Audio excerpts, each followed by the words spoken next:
In this week's portion, Yitzchak blesses his son Jacob with the greatest blessings of all time, thanks to his wife Rivka, who makes sure that the blessings are conferred upon Jacob rather than her evil son Esau. And they send Yaakov away to a distant land to begin the story of the Jewish people. They see great hope in Yaakov. He has the blessings, he has a whole future in front of him, and they send him off with tremendous promise. And I'm reminded of this because a week ago I took part in the International Convention of Shluchim. I celebrated together with thousands of other Shluchim from around the world. And I want to tell you about a quick moment that happened at the final banquet. On the final night, there's a grandiose banquet with 5,000 people in the room, celebrating, dancing, singing, hearing words of inspiration. And it was just a fantastic evening. And there was an elderly fellow. I was told that he is a survivor of the Holocaust. He must be in his high 80s or 90s. And he was at this banquet. He was invited. And he was, at the end of the banquet, the chairman makes a roll call.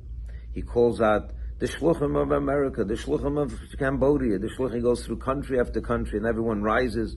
Then at the end of it, it's 111 countries, so it takes a good few minutes. And they start dancing around the room. Imagine 5,000 people with music blaring. And this Jew is looking at these 5,000 shluchim dancing, that there was no tomorrow. He saw the whole hope of the Jewish people in front of him. He saw what Yitzchak and Rivka saw in Jacob. He saw in the 5,000 shluchim, because he knew that the next day they were all going back to their distant lands to continue building Judaism. And he saw the Rebbe's power. He saw the power of these blessings that every shliach got from the Rebbe before they went out, like Yaakov received before he went out. He received those glorious blessings from Yitzchak. So this is really a mirror image of this week's Torah portion. And this man, when he saw this, he started crying, and he was moving his hands and his cane. He was an elderly fellow, and he just couldn't contain his emotions. And it's a beautiful video to watch, and I'm going to attach it here so you can still all see it for yourself. It was a moment that tells the story of the Jewish people. We came from the ashes, and the Rebbe single-handedly chose 5,000 shluchim to rebuild it and to bring hope to the Jewish people.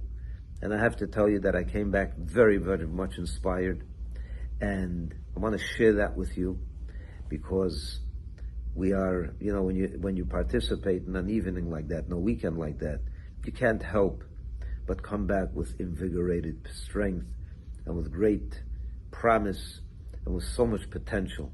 I just only hope that what that Jew saw, we can all see and make it happen. May you all have a good Shabbos, a good Rosh Chodesh. Today is Rosh Chodesh Kislev. May we all have a wonderful month and a wonderful Shabbos. Shabbat Shalom.